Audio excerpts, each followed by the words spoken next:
मथुरा में एक ब्रजवासी मैया के यहाँ मधुकरी लेने के लिए जाते थे। उन्हीं के यहाँ पर मदन मोहन लाल जी की सेवा होती थी। तो मदन मोहन जी का मन आ गया, जैसे ही द्वार खोल के मैया मधुकरी देने गई तो मदन मोहन जी का मन आ गया किन पे? सनातन गोस्वामी पे।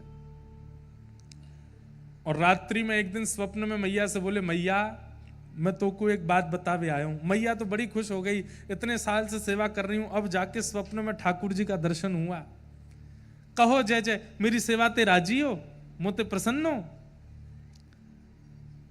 ठाकुर जी बोले, हाँ मैया मैं बहुत प्रसन्न हूं, एक बात बतावे आया हूं। बोले कहा?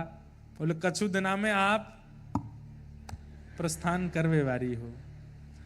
मैया बोली, ये बताने स्वप्न में आए हो आप? इतने साल की सेवा में आप कभी प्रकट नहीं हुए और अब जाके प्रकट हुए तो मेरी मृत्यु की तिथि बताने आए हो? लेकिन बोली, जय जय बस ये बता दो, मोते राजी हो ना? ठाकुर जी बोले, मैं बहुत राजी हूं मैया, पर मैं तो सो ये कहवे आया हूं, सेवा पूर्ण भई अब तेरी, जागा भाग्य किसी का। अब तेरी सेवा पूरी है गई, पर मैया मैं तो यहीं रहूंगा, मुंह को कौन के हवाले करके जाएगी?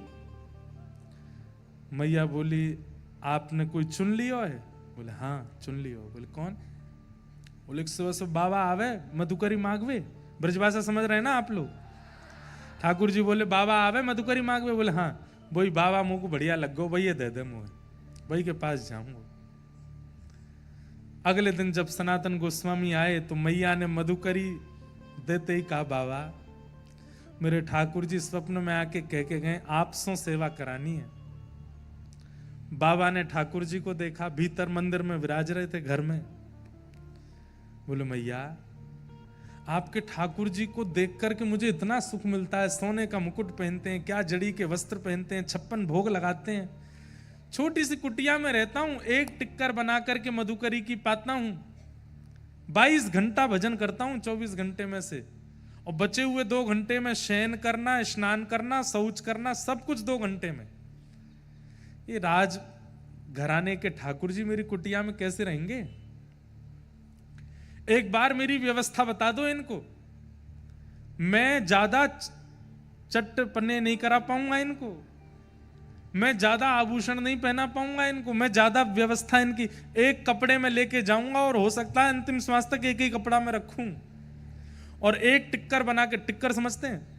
रोटला, आपकी गुजराती में रोटला बनता है। कच्छ साइड जाते हैं या उधर अपने सौराष्ट्र की तरफ जाते हैं, वहां यहाँ पे भी बनता है रोटला, बाजरा का रोटला, ज्वार का रोटला, बड़े बड़े, उसका भी और बड़ा रोटला का भी रोटला, उसको बोलते हैं टिक्कर। मतलब एक टिक्कर कम से कम इतना बड़ा बनाते हैं साधु महात्मा संत जन, और उस एक टिक्कर के 2-3 भाग करके 3-4 महात्मा खा लेते हैं, पूरे दिन भूख नहीं लगती। फिर मोटा अनाज और मोटा रोटला। तो बोले, मैं तो एक टिक्कर बना के पाऊं, कैसे जीवेंगे मेरे संग? इनकी तो 8 बार भोजन, 7 बेर आरती। हमारे व्रजमंडल में 8 बार भोग लगता है, 7 बार आरती होती ठाकुर जी की, अष्टयाम सेवा होती। कैसे करेंगे ये? एक बार मेरी व्यवस्था बता दो इनको। मैया बोली, आज बात करती हूं। ठाकुर जी से जाके कही, बोले कि जय जय जाग के पास जावे की इच्छा रख रहे हो? उनने अपनी ऐसी व्यवस्था बताई है। रात्रि में मैया सो गई, ठाकुर जी फिर से सपने में आए, बोले मैं राजी हूं, मुझे जरूरत ना है, पर मोकू वही के पास जानो है। सोचिए आप कितनी व्यवस्था करते हैं, उससे ठाकुर जी नहीं रीझते, पर आप जो भी व्यवस्था करते हैं कितने उत्साह से करते हैं, उससे ठाकुर जी रीझते हैं। सनातन गोस्वामी जी को ठाकुर जी की सेवा में रुचि है, पर सेवा से ज्यादा नाम में रुचि है। 22 घंटे भजन करते हैं वो, 22। हमारे वृंदावन में आज भी ऐसे कई महात्मा हैं, 22 घंटे भजन करते हैं, केवल नाम जपते रहते हैं। हमारे गोवर्धन में एक महापुरुष थे, महाराज जी थे, आप में से जो यहाँ बड़े सब बैठे हैं, हमारे बड़ोदरा के, हो सकता है उन्होंने उनका नाम भी सुना हो, दर्शन भी किया हो, परम पूजनीय प्रातः स्मरणीय श्री ठाकुरदास बाबा। मैंने अंतिम समय में उनका दर्शन किया, जब वो निकुंज में प्रवेश कर रहे थे, उससे पहले किया, तब उठ भी नहीं पाते थे। उस समय मैं दर्शन करने गया, मैं भी छोटा था, पिताजी के साथ गया, तो बाबा की संपूर्ण शरीर तो किसी और के करने से ही कार्य करता था, पर ये उंगली उनकी ऐसी चलती रहती थी बिना माला के। मतलब ये समझ लीजिए कि पूरे शरीर को पैरालाइज हो गया, लेकिन उंगली पर नाम बंद नहीं हुआ। उस स्थिति को क्या कहते हैं? एक होता है कि आपने नाम को पकड़ा है, और एक होता है नाम ने आपको पकड़ा है। तो महाराज जी जो थे, उन्होंने नाम ने उनको पकड़ लिया। वे ठाकुर जी का नाम नहीं लेते थे, ठाकुर जी उनका नाम लेते थे। उस स्थिति में उनका वह रात में सो रहे हो, चल रहे हो, फिर रहे हो, कहीं भी कैसी भी स्थिति में शिथिल अवस्था थी उनकी, लेकिन नाम चलता रहता था। तो हमारे व्रज में नाम प्रेमी बड़े महापुरुष हैं। सनातन गोस्वामी उन्हीं में से थे, 22 घंटा भजन करते थे, सेवा से कोई ज्यादा संपर्क नहीं था, पर ठाकुर जी ने चुन लिया। अगले दिन जब सनातन गोस्वामी आए तो मैया ने अपने ठाकुर जी दे दिए, बोले लो बाबा, लेके जाओ ठाकुर जी को। गोदी में लेकर के नृत्य करने लगे, आंसू तो आने लगे। बोले जय जय, मैंने आपको नहीं, आपने मुंह को स्वीकार किया है, चलो महलन से कुटिया में लेके चलूं।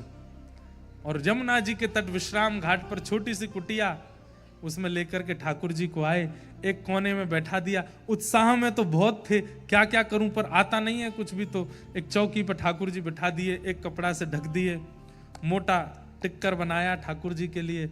टिक्कर बना के बोले जय जय, जय ही पाऊं मैं तो। और हमारे लिए कोई सब्जी नहीं है, साग नहीं है, नमक नहीं है, और कुछ मिर्च नहीं है, ये व्रज रज ही टिक्करों में लग जाती है, यही सब पूर्ण कर देती है। प्रेम से पाओ, स्वागत है आपका मेरी कुटिया में। 4-5 दिन सेवा को हो गए, और टिक्कर का भोग लगाने के बाद 22 घंटा के भजन में चले जाते सनातन गोस्वामी। ठाकुर जी बैठे हैं टिक्कर के आगे। आप लोग प्रेरणा मत ले लेना महाराज जी, हम तो फिर भी चना चनोरी का लगा रहे हैं। तो भाई 22 घंटा भजन भी तो कर रहे हैं सनातन जी। भजन करने के बाद जब उठते, फिर से स्नान ध्यान करके फिर दूसरा टिक्कर बनाते, ठाकुर जी को पवाते। 4-5 दिन बाद ठाकुर जी उनके ध्यान में आए। सनातन जी बोले जय जय, राजी हो, कैसा लग रहा हो मेरी कुटिया में? तो ठाकुर जी ऐसे करके बोले, कहा भयो? अरे वो रूखी रोटी खाऊं ना, गले में इर्ज गई है, अटक गई है गले में, भीतर ना जा रही है। सनातन जी बोले गले में इर्ज गई है? बोले हाँ, क्या करूं? आप आटा लेने तो जाते ही हो मधुकरी में, नेक्स्ट तो घी लिया करो वहां में, नेक टिक्कर में घी लगाए के पवाए दे करो, भीतर सटक इस वे में आसानी होगी। जय जय, इतना तो करूंगा, घी ले आऊंगा। उन्हीं माता जी के पास जाते थे मधुकरी लेने, और सूखी सामग्री लेते थे, पकी हुई नहीं, आटा दाल चावल स्वयं बना के पाते थे। आटा मांगा, माता जी आज थोड़ी सी एक मधुकरी और बढ़ाओ। बोले क्या? थोड़ा सा घी दे दो। मैया बोली आ गयो, अब आ गयो तुम्हारी कुटिया में, अभी तो घी आ रहा हो, अभी देखियो। नहीं नहीं नहीं, घी से ऊपर नहीं जाएंगे आप, चिंता मत करो। घी लेके गए, टिक्कर बना करके वहां में घी लगायो, ठाकुर जी के आगे पधरायो। जय जय, अब तो राजी हो, खूब चकाचक, खूब सटका सटका के पाओ। घी की कटोरी रख दी, बोले टिक्कर घी से ही लगा के खाओ आप तो। 6-7 दिन तक ठाकुर जी राजी राजी पाते रहे, फिर ध्यान में आए। सनातन जी बोले जय जय, अब तो सुखी हो? बढ़िया। नहीं नहीं बताओ आप। बोले जीभ खारी है गई है। बोले क्यों? अरे नेक्स्ट नमक डाल दे करो वहां में आटे में, थोड़ा तो स्वाद बने। तुम कोरे आटे में यमुना जल मिलाए के पवाए दो, घी लगाए दो, नेक आटो, बस एक चुटकी आटो डाल, वहां में नमक डाल दे करो। एक चुटकी नमक कौन सी बड़ी बात है, ठीक है, ये भी ले आएंगे। अगले दिन गए मैया से, बोले मैया मधुकरी में आटा भी मिलता है, घी भी, थोड़ा नमक और दो। हाँ नमक, अभी तो रुको, रसायनों का प्रवेश होगा। नमक लेकर के गए। 7-8 दिन 10 दिन ठाकुर जी ने फिर कोई सेवा नहीं मांगी। 10 दिन बाद फिर आ गए, जय जय अब कहा हो? बोले आप जाते हो, आटा लाते हो, घी लाते हो, नमक लाते हो, एक आलू और ले आया करो और उस आलू को भून दिया करो। भून करके छिलका उतार के मीड़ करके और उसमें नमक डाल दो तो एक आलू की चटनी हो जाएगी, साथ में खाने में थोड़ा सुख मिलेगा। सनातन गोस्वामी जी ने ठाकुर जी उठाए, लेके मैया के पास गए, बोले धरो या को भीतर। वो ये तो 56 भोग मंगा रहे मेरी कुटिया में। जैसे ही मैया को देने लगे, मूर्तिमंत ठाकुर जी चैतन्य हो गए, प्रकट हो गए, सनातन जी के हृदय लग गए। बोले रहूंगा तो आपके संग ही, कहीं नहीं जाऊंगा, रहूंगा आपके पास। तो कईयों की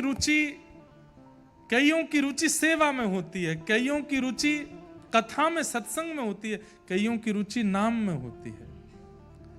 तो जिनकी रुचि नाम में है, जिनकी रुचि कथा में है, उनको ठाकुर जी आनंद स्वरूप प्रदान करते हैं, सच्चिदानंद रूपाय। कर्मनिष्ठ लोगों के लिए ठाकुर जी सत्य रूप में विराजमान हैं, सेवा भावी लोगों के लिए ठाकुर जी चैतन्य रूप में विराजमान हैं, और कथा श्रवण करने वाले वैष्णव और नाम जाप करने वाले वैष्णवों के लिए ठाकुर जी आनंद के रूप में विराजमान हैं। वो हर परिस्थिति को आनंद से स्वीकार करें, वही उनके लिए ठाकुर जी हैं। इस समय जो आपके मुखमंडल पर प्रसन्नता है, आप लोग विचार कीजिए, कोई आदमी 15 मिनट भी ऐसे रहे तो यहां दर्द होता है।